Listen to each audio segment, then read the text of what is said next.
Welcome to Somali Nexus, your trusted source for the latest news from Somalia and beyond.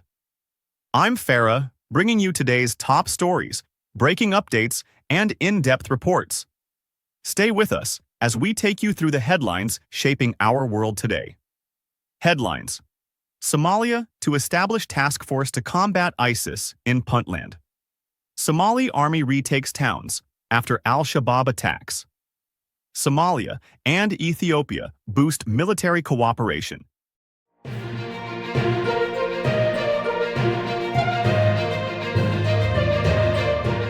Somalia to establish task force to combat ISIS in Puntland. The creation of a task force to fight ISIS in Puntland is a decision that Somalia is set to make. The Somali military, in conjunction with the Africa continent's largest command of the U.S. military, launched an airstrike on ISIS fighters in the Kal Miskad Mountains, which are in the eastern region of Puntland, Somalia. The Ministry of Information, Somalia, made a statement on Sunday that the airstrikes were performed on February 21st and 22 evenings. These operations were in addition to the efforts being made to help Puntland forces eliminate the remaining ISIS rebels in the region. Initial assessment indicates that 3 ISIS fighters were killed in action, and there were no civilians killed. The federal government of Somalia, in collaboration with the U.S. Africa Command, stated that it will continue to monitor the progress of the operation and will update the public as more information becomes available.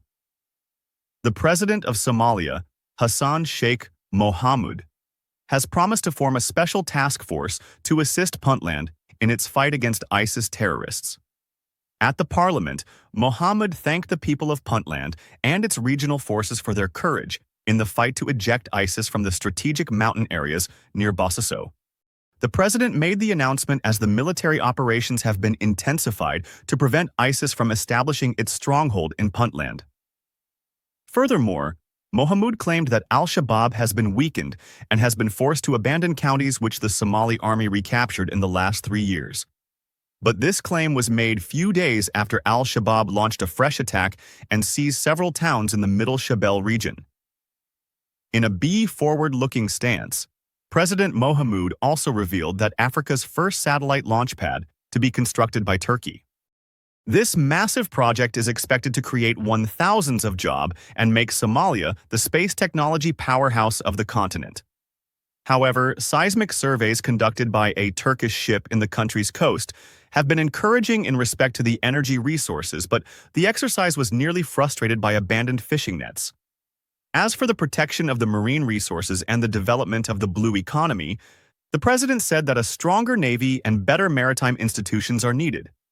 Somalia's steps towards the development of technology, security, and the economy show that the country is ready to get its stability and economy back on track.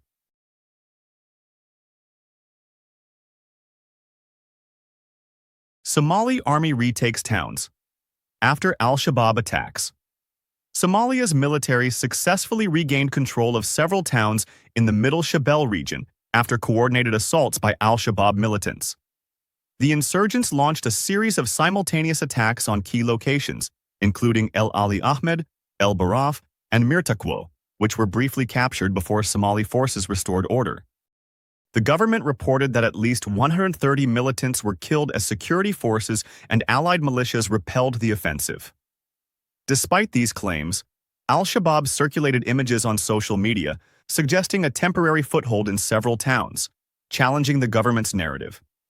Local witnesses and militant visuals appeared to contradict official statements, raising questions about the extent of Al-Shabab's initial advances.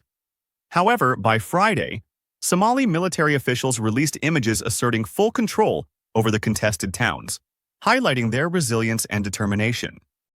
The attacks underscored Al-Shabab's capacity to coordinate complex assaults across multiple locations, raising concerns about the group's enduring threat.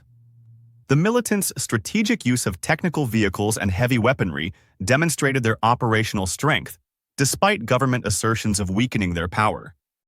This latest escalation reflects the ongoing challenges facing Somalia's counterinsurgency strategy, which relies on local militias and international support, including U.S. and Turkish air assistance.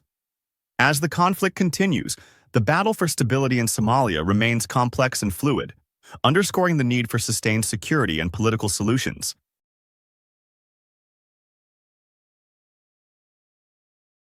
Somalia and Ethiopia enhance their military relations. A press release was made available to journalists in Mogadishu after the meeting between the two countries' military commanders. The statement highlighted a number of issues, including the agreement to have technical discussions in Mogadishu to enhance the relations between the two countries. Field Marshal Birhanu Jula, the head of the Ethiopian National Defense Forces, made a one-day working visit to Somalia and was accompanied by Redwan Hussein, the head of Ethiopia's National Intelligence and Security Agency, NISS, and other Ethiopian government representatives. The Chief of Defense Forces of the Somali National Armed Forces, Major General Ottawa Yusuf Rage, and the Director of the National Intelligence and Security Agency, NISA, Ambassador Abdullahi Mohammed Ali, welcomed Field Marshal General Birhanu Jula and Redwan Hussein to Somalia, as the two continued to build on the strong bilateral relations between the two nations. The security architecture of Somalia and the Horn of East Africa was the topic of discussion between the two military commanders from Somalia and Ethiopia. They highlighted the need to sustain peace, security, and stability in the Horn of Africa and other regions of Africa. The leaders appreciated the efforts of the ATMIS-AMISOM, contributing nations and their forces, as well as the Somali security forces who have been on the ground in Somalia since 2007 to fight Al-Shabab. The joint statement included the warm welcome of the launch of the African Union Support and Stabilization Mission in Somalia, ALSOM, and the need to build on the achievements of ATMIS to continue the stabilization process. On the issue of the fight against Al-Shabab, the military leaders both emphasized the need to support to the utmost the ongoing efforts to defeat Al-Shabab and restated their joint determination to fight terrorism in the region. The two parties agreed that the federal government of Somalia should be the only legitimate representative of Ethiopia and Somalia, and that Somalia's sovereignty, territorial integrity, and unity should be respected. Finally, the military leaders appealed to the international community to support the capacity building of the Somali National Armed Forces as they work towards the exit of ASOM and the Somali National Armed Forces assuming the responsibility of the country's security. That's all for now. I'm Farah, signing off. Thank you for joining us, stay informed, and we'll see you next time.